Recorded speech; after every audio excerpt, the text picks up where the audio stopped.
নমস্কার, শুভ দ্বীপ্রহর। আপনাদের সবাইকে স্বাগত জানিয়ে শুরু করছি আজকের এই অনুষ্ঠান আজকাল পরশু। দেখুন, জীবন তার নিজস্ব গতিপথে চলে, কিন্তু গতিপথ যদি আপনি প্রথম থেকে ভুল দিশা অবলম্বন করেন, আপনার জীবন ভুল পথে যাবে। আর আপনি যদি জীবনের শুরুতেই একটা সঠিক দিশা অবলম্বন করেন, আপনার জীবন সুমধুরভাবে সঠিক গতিপথে এগিয়ে আপনাকে সুন্দর একটা জীবন দেবেন। জীবনটা কি? কেউ বলেন জীবনটা কাটিয়ে দেব, আর কেউ বলেন জীবনটাকে উদযাপন করব। আমি জীবনটাকে উদযাপন করার পক্ষে বিশ্বাসী। তার কারণ আমি জানি না পরের জন্মে আমি কী হয়ে জন্মাবো, আদৌ জন্মাবো কি না। আজকের দিনটা আজকের দিন, আর পরের দিন এটা আসবে না। তাই প্রত্যেকটা দিন সুন্দর করে বাঁচবো, আমরা জীবনটাকে উদযাপন করতে করতে যাবো। আর ঠিক এখানেই অ্যাস্ট্রোলজির একটা বিশাল বড় ভূমিকা রয়েছে। কারণ জ্যোতিষশাস্ত্র পারে একজন মানুষকে তার কোনটা ঠিক কোনটা ভুল এটা ধরিয়ে দিতে।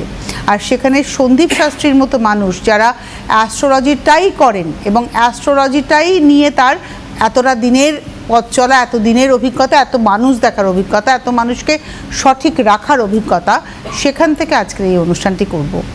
What to do and what not to do, কী করব আর কি করব না, কোন সময় না, যে সময়ের মধ্যে দিয়ে আমরা যাচ্ছি, যে সময়টা আমরা পাচ্ছি, সেটা হচ্ছে অমাবস্যার সময়। সন্দীপকে অনেক অনেক স্বাগত। অনেক ধন্যবাদ তোমাকে। প্রথমে জানাবো সকল গুরুজন সিদ্ধার্থ শ্রী গণেশকে প্রণাম। একদম বছরে 365 দিন খুব কম সময় আমরা এই তিথিগুলো মানে জাগ্রত তিথিগুলো পাই। সেটা হচ্ছে ফার্স্ট তুমি ধরো এই অম্বুবাচী, পরে কৌশিকী অমাবস্যা, রথযাত্রা, এগুলো তো বছরে একবার করেই আসে। প্রত্যেকটা সময় আমি সব সময় বলে থাকি যে আমরা যে কোনো অশুভ গ্রহের যে কোনো অশুভ ইঙ্গিত আপনার বাড়িতে বাস্তুতে যেটা রয়েছে, জীবনে যেটা রয়েছে, সেগুলোর খণ্ডন করুন খুব শুভ যোগে। এবং সব থেকে বড় ব্যাপার হচ্ছে এই অম্বুবাচী তিথি এমন একটা তিথি যে তিথিটায় 3 দিন যে আমাদের মন্দির বন্ধ থাকে বা আমাদের অনেক কিছু করণীয় থাকে না, আমি আসছি সে বিষয়টা নিয়ে। কিন্তু এই 3 দিনে আমরা কিন্তু অনেক রকম কাজ আগামী 1 মাস ধরে করতে পারি। এবার ধরো অনেকেই, যেমন আমরা জানি যে কামাখ্যা একমাত্র একটা টেম্পল বা মন্দির যেখানে আমাদের অম্বুবাচী মেলা উৎসব পালিত হয় এবং পুজো হয় জাগ্রত। অনেকেই সেখানে যারা আমরা তো বলি যে পুজোর সময় এই অম্বুবাচীর সময় পুজো করা যাবে না, কিন্তু অম্বুবাচীতে মন্দির বন্ধ থাকে, কিন্তু মন্দিরের চারপাশে যজ্ঞ হচ্ছে, জপ তপ, এবং এই সময় বলা হয় যে যারা চণ্ডী পাঠ করছেন, যারা স্তোত্র পাঠ করেন, যারা স্তব করেন, তারা যদি এই সময় করতে পারেন, সেটা তাদের মানে বিশাল বড় পুণ্য লাভ হয়। ওটাই বলা হচ্ছে যে তুমি দেবদেবী, বিশেষ করে দেবীদের পুজো করা যাবে না, মূর্তি ঢেকে রাখতে বলা হয় বাড়িতে, কিন্তু তুমি মন্ত্র জপ করো, তুমি চণ্ডী পাঠ করতে পারো, এই সময় ভীষণ ভালো হবে। তুমি গীতা পাঠ করতে পারো, তুমি আদ্যাস্তোত্রম পাঠ করতে পারো। এই সময় যেগুলো মা দেবীর ওপর উৎসর্গ করে যে মন্ত্রগুলো আমরা জপ করি, কেউ দক্ষিণাকালীর বীজ মন্ত্র জপ করতে পারেন, খুব ভালো ফল দেবে। তবে হ্যাঁ, এখানে কি হয় জানো তো, মানে মেনলি বলা হয় যে যারা আধ্যাত্মিকতার সঙ্গে যুক্ত বা যারা তন্ত্রের সঙ্গে যুক্ত, তাদের যে জ্ঞান, তাদের যে আত্মসূচি, সেটাকে আরও বেশি জাগ্রত করার সময় জন্য হচ্ছে এই সময়টা।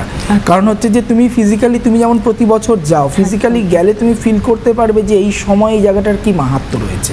কারণ অসম্ভব ভিড়, খুব ছোট একটা স্থান এবং ধৈর্যের পরীক্ষা, এবং মানুষ কি অসম্ভবভাবে নিশ্চিন্তে মানে সারা রাত্রির লাইন দিয়ে দাঁড়িয়ে আছে। বিকেল 4টে 4:30 থেকে লাইন শুরু হয়ে যাচ্ছে, পরের দিন সকালে প্রপারলি তুমি কিন্তু খাবারও পাবে না।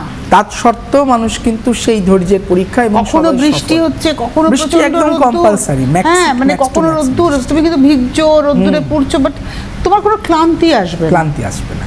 এবং এটাই হচ্ছে ঠাকুরের লীলা। কারণ হচ্ছে যে এই সময়টা অম্বুবাচীতে বিশেষ করে আমরা যাদের বিবাহ বা বিবাহিত জীবন নিয়ে প্রথম প্রশ্ন, যে কোন সমস্যাগুলো এই সময় খুব ভালো কাজ হয়? একদম সেটা আমি বলছিলাম। দেখো, বিবাহিত লাইফ নিয়ে আমি তোমাকে বলি একটা, আমি ক্লায়েন্ট, আমার ভীষণ ক্লোজ ক্লায়েন্ট, এবং উনি আমার প্রত্যেকটা প্রোগ্রাম দেখেন, তাই নাম না করে বলছি। তারা 45 ইয়ার্স হয়ে গেল বিয়ে হয়ে গেছে, এবং তার আগে মানে 81-এ বিয়ে করেছেন, তার 7 বছর আগের থেকে তারা প্রেম করছেন একে অপরকে। তার মানে তাদের বিবাহিত জীবন এবং প্রেমজ জীবন কিন্তু প্রায় 52 বছর। সেখানে দাঁড়িয়ে এতদিনে তাদের স্বামী স্ত্রীর মধ্যে, মানে স্ত্রী কোনো একটা ক্লু পেয়ে এখন বলছেন তুমি আমাকে ভালোবাসো না, তুমি অন্য কারোর সাথে সম্পর্কে ছিলে, এবং দুজনের মধ্যে বেশ দ্বন্দ্ব, এমনকি হাতাহাতি পর্যন্ত হচ্ছে। আমি ঘটনাটা কেন বললাম, আমার কাছে যখন চেম্বারে এলো, আমি বললাম আপনারা ইন্সপিরেশন আমার কাছে, কারণ এত বছরের বিবাহিত লাইফ লিড করা ভদ্রলোক নিজে উচ্চশিক্ষিত এবং সরকারি কর্মচারী ছিলেন এবং তার 2 সন্তানকে একেবারে সেম প্রফেশনে তিনি নিয়ে গেছেন। তারাও এখন কেন্দ্রীয় সরকারের একটা সফল কর্মচারী। সেখানে দাঁড়িয়ে আজকে এই সময়টাতে এসে এই ধরনের একটা দ্বন্দ্ব তৈরি হলো। কিসের জন্য তৈরি হলো, আমি কথাটা কেন বললাম, যে হতে পারে আমার কাছে দুর্গাপুরেও একজন কাপল এসেছিলেন যারা বিয়ের 22 বছর পর ডিভোর্স করেছেন। আচ্ছা, তো মানে তুমি বলছো যাদের 52 বছরের সম্পর্ক তারা ডিভোর্সের জায়গায় চলে গেছে? না, ডিভোর্সের জায়গায় যায়নি, কিন্তু এখন সম্পর্কটা এতটাই তিক্ত হয়েছে তারা আমার কাছে এসছেন যে আমরা একসঙ্গে থাকবো কি থাকবো না তুমি বলো। তারা ডিভোর্স নেবে না, সেপারেট হয়ে যাবে, কেউ ছেলের কাছে কেউ মেয়ের কাছে চলে যাবে, এরকম একটা ঘটনা। এই বয়সে গিয়ে ডিভোর্সটা তাকে নাতি নাতনি হয়ে গেছে না। তো আমি ঘটনাটা বলছি, আমরা বেলা শেষে বললে নাতি নাতনি হয়ে গেছে, আমার সাথে লেখা এবং সৌমিত্র চট্টোপাধ্যায় একদম তুমি দেখো, মানে ওটা কিন্তু বাস্তব ছিল যে এই ঘটনাগুলো ঘটে সমাজে। আজকে আমি পুরুলিয়াতে একটা যখন চেম্বার করতে গেলাম, একজন 67 ইয়ার্স ওল্ডের একজন মহিলা, তিনি তার 2 ছেলে তাকে দেখেন না, তিনি একা থাকেন এবং হাজব্যান্ডের পেনশন পান এবং তাকে টেক কেয়ার করেন একটি 32 বছরের ছেলে। তাকে নাতি বলে পরিচয় দিয়ে আমার কাছে নিয়ে এসেছিল। পরে চেম্বারে আসার পর আড়ালে বলছে ওই ছেলেটি যেন কোনোদিন বিয়ে না করতে পারে, সে যেন আমার সাথে সম্পর্কে থাকে সারা জীবন, তুমি সেই কাজটা করো। মানে সমাজটা কোন জায়গায় গেছে। আমি উদাহরণটা কেন দিলাম, কারণ হচ্ছে যে এই ধরনের ঘটনাও কিন্তু সমাজে ঘটে।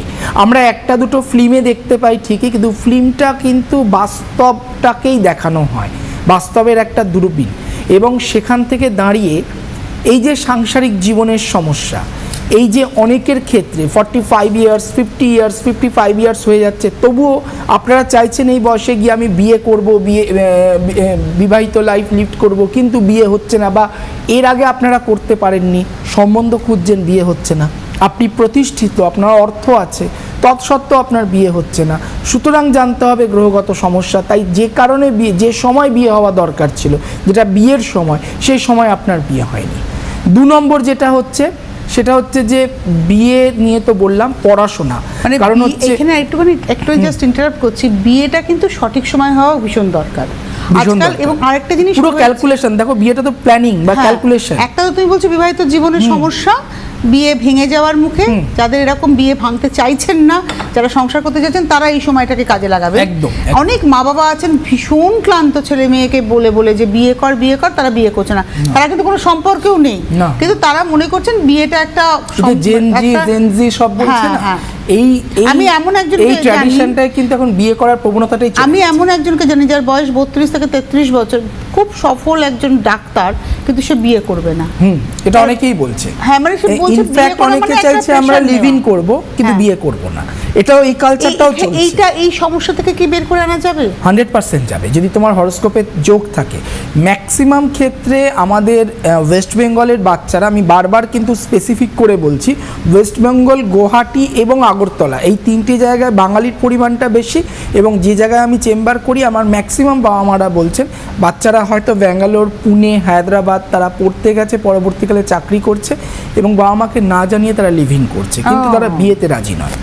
তারা কিন্তু বলছে পরিষ্কার, না আমি ওকে কেন বিয়ে করব, মানে বিয়ের জন্য নয়। নিয়ে নাও, বলছি অনেক সমস্যা রয়েছে জীবনে। নমস্কার, কে রয়েছেন? হ্যালো, কে বলছেন? আমি আমার একটু ছেলের সম্বন্ধে দাদার কাছে একটু নিশ্চয়ই। আপনি কোথা থেকে ফোন করেছেন? আমি কুচবিহার থেকে ফোন করেছি। আপনার নাম বা ছেলের নাম বলুন? ছেলের নাম বলুন। ছেলের নাম সায়ন দে। কি নাম? Sayan De. Sayan De. Date of birth 27/6/2004। 2004? হ্যাঁ। সময় দুপুর 3:30। কোথায় জন্ম? 3:30 নার্সিংহোম। দুপুরবেলা 3:30। হ্যাঁ, আরেকবার বলুন কোথায় জন্ম?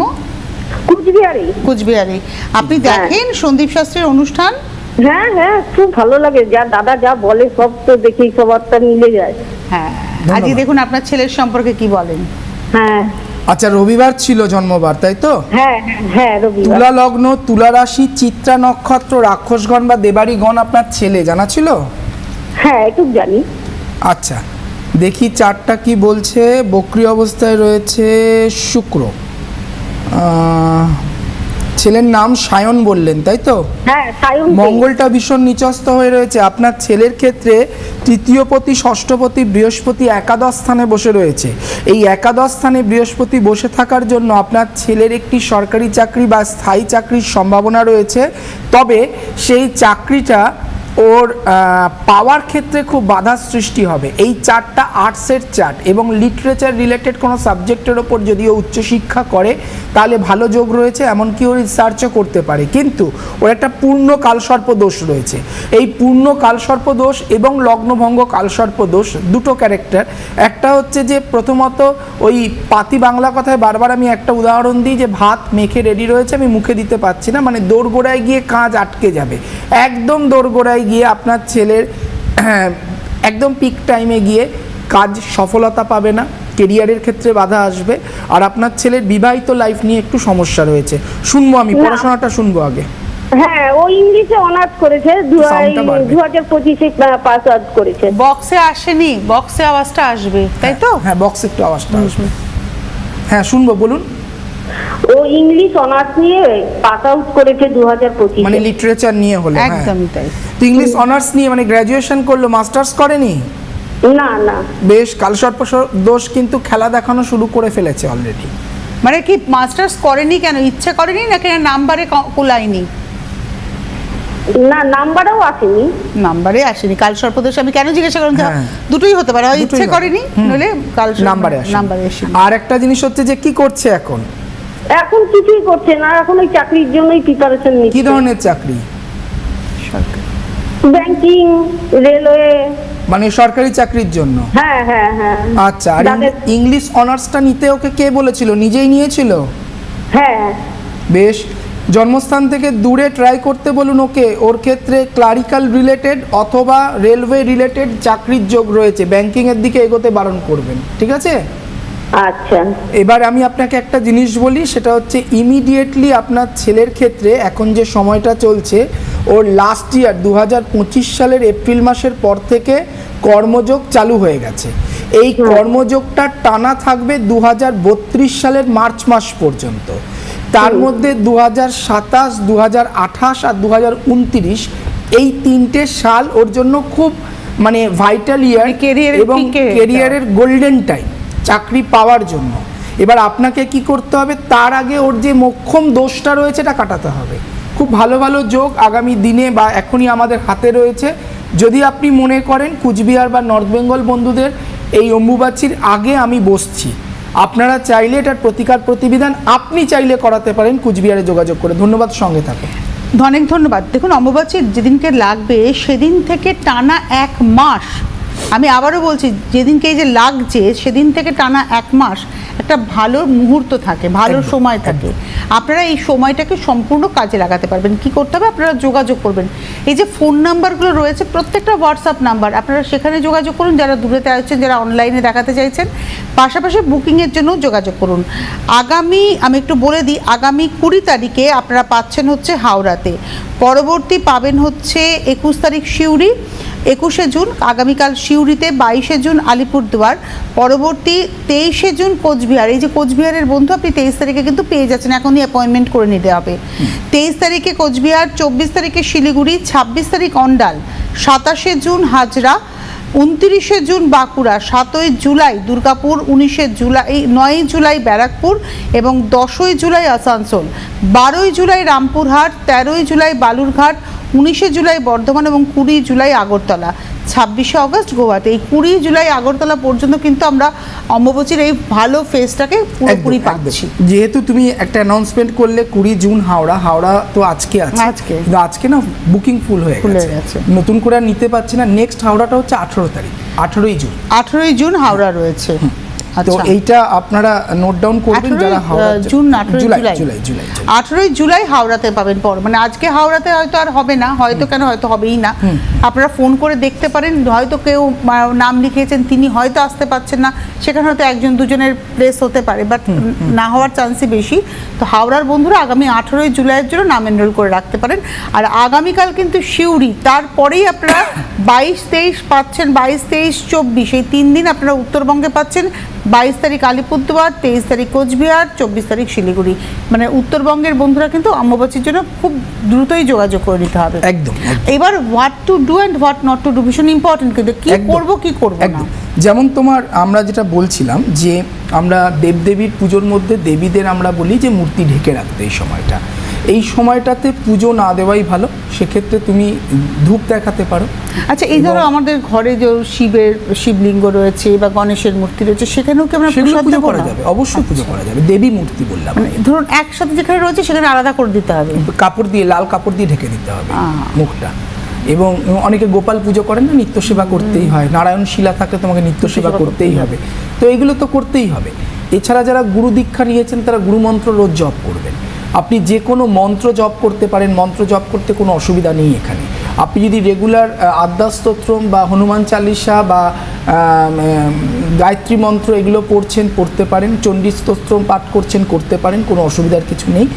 মাটি খোঁড়া বলে যে যায় না, কারণ হচ্ছে দেখো এটাও কিন্তু জড়িত, আমরা দুর্গাপুজো করি প্রকৃতির পুজো, তাই তো, এবং সেখানেও কিন্তু এটাও প্রকৃতির সঙ্গে জড়িত। কারণ এই সময় বলা হয় যে ধরিত্রী কিন্তু তার রজস্বলা মুডে রয়েছেন, এবং সেখান থেকে দাঁড়িয়ে ধরিত্রী এরপরে কিন্তু নতুন একটা রূপ নেবে, উর্বর হলো, উর্বর হবে। একজন মেয়ে যখন তার মেনার্কি শুরু হলো, তারপরে তো সে মানে ফার্টাইল হলো, তার আগে তো সে সন্তান ধারণ করতে পারবে না যতদিন না তার মেনার্কি আসছে।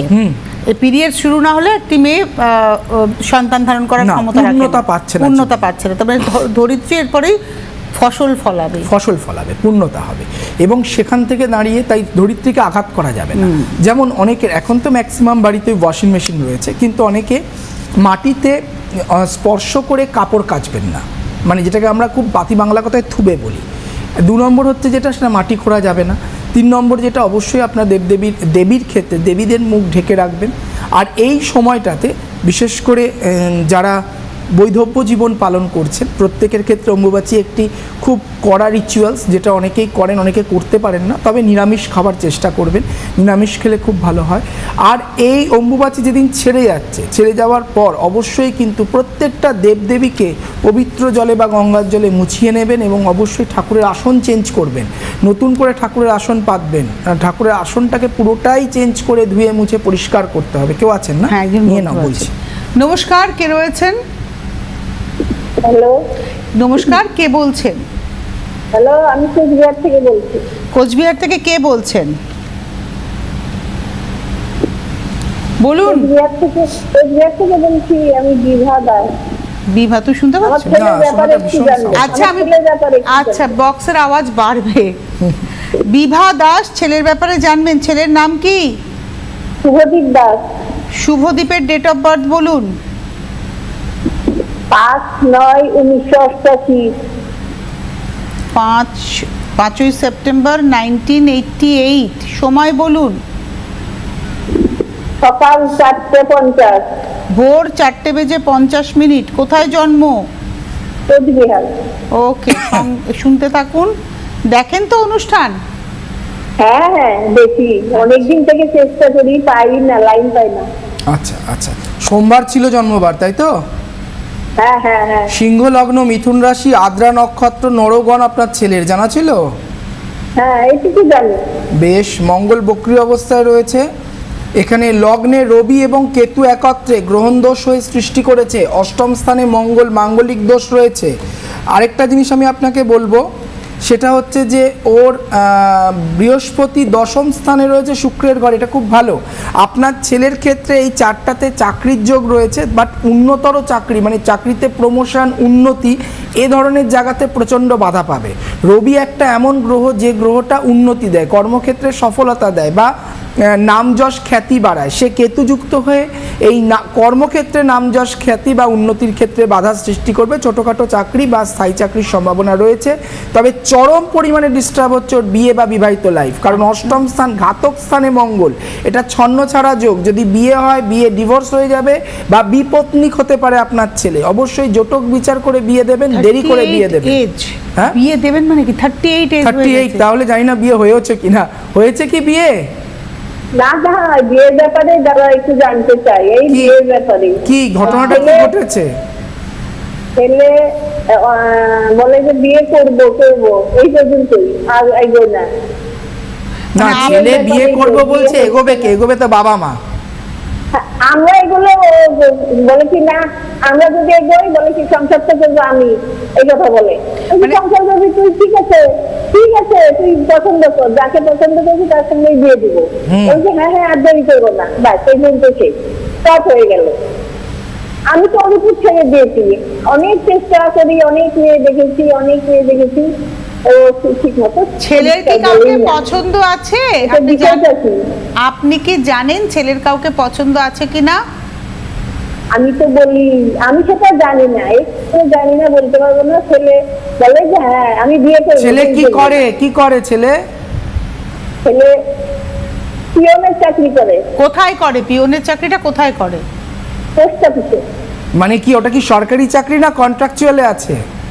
না সরকারি, কেন্দ্রীয় সরকারে। হ্যাঁ, তার মানে দেখো কেন্দ্রীয় সরকারি কিন্তু উচ্চতর চাকরি নয়, পিয়নের চাকরি, গ্রুপ ডি। তো এটা কি কতদিন আগে পেয়েছে? তাও তো ভালোই, 8-10 বছর আগে। তো কোনো প্রমোশন হয়নি ছেলের? প্রমোশন হয়নি মানে কোচবিহার থেকে চাকরি করে, ওই পরীক্ষায় বসলেই তো বাইরে পাঠাবে, ওই জন্য ও আর কি পরীক্ষায় বসছে। এমা তাই বলে পরীক্ষায় বসবে না, সারা জীবন কি ও চিঠি বিলোতে থাকবে নাকি? তা করলে হয়? 38 ইয়ার্স, আস্তে আস্তে বয়সটাও তো বাড়বে। হোম সিকনেস থাকলে হয় না, ছেলেদের ক্ষেত্রে সমস্যা এটা।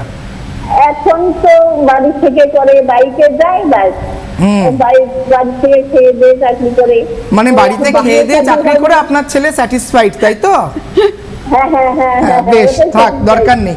এবার আমি আপনাকে একটা জিনিস বলি, সেটা হচ্ছে যে আপনি বিয়ে নিয়ে বললেন, আপনার ছেলের সুখী দাম্পত্য জীবন যদি দেখতে চান তাহলে তার মাঙ্গলিকটা কাটান। মাঙ্গলিক দোষের কারণে আপনার ছেলের মনের মধ্যে একটা ভয় কাজ করছে, সমাজে বা নিজের বন্ধু বান্ধবের ক্ষেত্রে দেখছে প্রচুর ডিভোর্স, এইটা ওর মনের মধ্যে নেগেটিভিটি অ্যারাইজ করছে, যেটার কারণে ও ভয় পাচ্ছে যে বিয়ে হলে 38 বছর হয়ে গেল, আদৌ বিবাহিত লাইফটা টানতে পারবো কিনা, এবং বিয়ের পরই আপনার ছেলে কিন্তু প্রমোশনটা নেবে, কারণ চাপটা বাড়বে, কালকের বউয়ের চাপ, পরশুদিন বাচ্চার চাপ, তখন আপনার কথা কিন্তু আর শুনবে না। সুতরাং এখন ওর বিয়ের যোগ চলছে সেপ্টেম্বর 2027 পর্যন্ত, প্রবল যোগ, 1 বছর 3 মাস আপনার হাতে টাইম রয়েছে। এই 1 বছর 3 মাসে মেয়ে খুঁজতে হবে এবং বিয়েও দিতে হবে, অনেক বড় দায়িত্ব। তার আগের সব থেকে বড় দায়িত্ব যেটা, সেটা হচ্ছে মাঙ্গলিক খণ্ডন করা, কারণ মাঙ্গলিক খণ্ডন না করিয়ে যদি বিয়ে দেন, আপনার ছেলে 39 বছর বিয়ে করলেও কিন্তু 29 দিনও আপনার ছেলের বিবাহিত লাইফ টিকবে না, ভেঙে যাবে। এবং এই সময় সরকারি কর্মচারী একজন ছেলে, সে যদি কোনো আইনি জটিলতায় পড়ে যায়, তার চাকরি নিয়েও টানাটানি হবে। সতর্ক থাকুন, প্রতিকার করান, তারপরে। একজন অ্যাস্ট্রোলজার, অনেক ধন্যবাদ ফোন করার জন্য বিভাদি, একজন প্রকৃত অ্যাস্ট্রোলজার মানুষকে না সঠিক পথ দেখাবেন, শুধু ভয় দেখানো নয়। এখানে কিন্তু সন্দীপ বলতেই পারতো না আপনি আমার কাছে আসুন, এটা না ঠিক করলে বিয়েটা হবেই না, ও কিন্তু বলল 1 বছর কতদিন, ওর একটা 3 মাস একটা বিয়ের টাইম চলছে, একটা পিরিয়ডের মধ্যে রয়েছে। আপনি যদি প্রতিকার না নেন, হয়তো তার বিয়েটা হলো, কিন্তু বিবাহ পরবর্তী জীবনে সমস্যা। ঠিক এখানেই যদি বিয়ে দেওয়ার আগে আপনি প্রতিকার করে নেন, জটক বিচার করে বিয়েটা দেন, তাহলে কিন্তু আপনি একদম একটা সুন্দর সুস্থ বিবাহিত জীবন আপনার ছেলে পাবে। জটক বিচার এবং মাঙ্গলিক খণ্ডন, আমি তো বললাম প্রতিকারটা ঘাতক স্থানটা হচ্ছে ভীষণ খারাপ। আমি তো একটু ঘাবড়াচ্ছিলাম যে 38 ক্লাস, তুমি তাকে বলছো বিয়ে হয়নি, আমি পুরো ঘাবড়ে গেছিলাম অ্যাকচুয়ালি। এবং দেখো সরকারি চাকরি করে। এই যে জীবনে না স্বপ্ন দেখাটা খুব গুরুত্বপূর্ণ। আমরা কি কি করব না জানলাম, কি কি করব একটু ছোট্ট করে বলো, কারণ না সময়টা খুব কম। আর একটা না ভালো ফেজ, এই যে অম্বুবাচীর ফেজ, এর পরেই কিন্তু আমরা দেখুন আস্তে আস্তে রথের দিকে আমরা যাচ্ছি। একদম, এরপরে দিদি পরপর ভালো। আমরা জুনে পাচ্ছি অম্বুবাচী, জুলাইতে পাচ্ছি রথ, অগাস্ট পেরিয়ে গিয়ে সেপ্টেম্বরের ফার্স্ট উইকেই পাচ্ছি কৌশিক অমাবস্যা। তাহলে এই যে সময়গুলো, আপনারা এই সময়গুলো কাজে লাগান, শুধু শুনলে হবে না। নিট একটা ক্যান্সেল হলো, রিনিট হচ্ছে আগামীকাল। এই যে নিটটা হওয়ার পর সন্তানদের একটা ভবিষ্যৎ, মেডিকেল ভবিষ্যৎ, এরপরে আপনার নেক্সট ইয়ার 2027-এ যারা ক্লাস 12 দিচ্ছ, তারা কি করবে? নিটে বসবো না জয়েন্টে বসবো, নাকি জেনারেল লাইন নিয়ে এগোবে, না রিসার্চের দিকে যাব? এই প্রত্যেকটা জিনিস কনফিউজডের মধ্যে, এবং এটার প্রতিকার প্রতিবিধান এই সময় করাতে পারলে আগামী বছরটা আর আপনাদের ভুগতে হবে না। সময় হাতে রয়েছে, খালি আপনাদের কাজে লাগাতে হবে। এবং কাজে লাগানোর জন্য অবশ্যই আপনারা হেল্পলাইন নাম্বারগুলো নোট করবেন। আর চেম্বার আজকে হাওড়া, আগামীকাল সিউড়ি, 22 তারিখ আলিপুরদুয়ার, 23 তারিখ কোচবিহার, 24শে জুন শিলিগুড়ি, 26শে জুন অন্ডাল, 27শে জুন হাজরা, 29শে জুন বাঁকুড়া। এছাড়া জুলাই মাসটাও কিন্তু আপনারা অমাবস্যার এফেক্টটা পাচ্ছেন।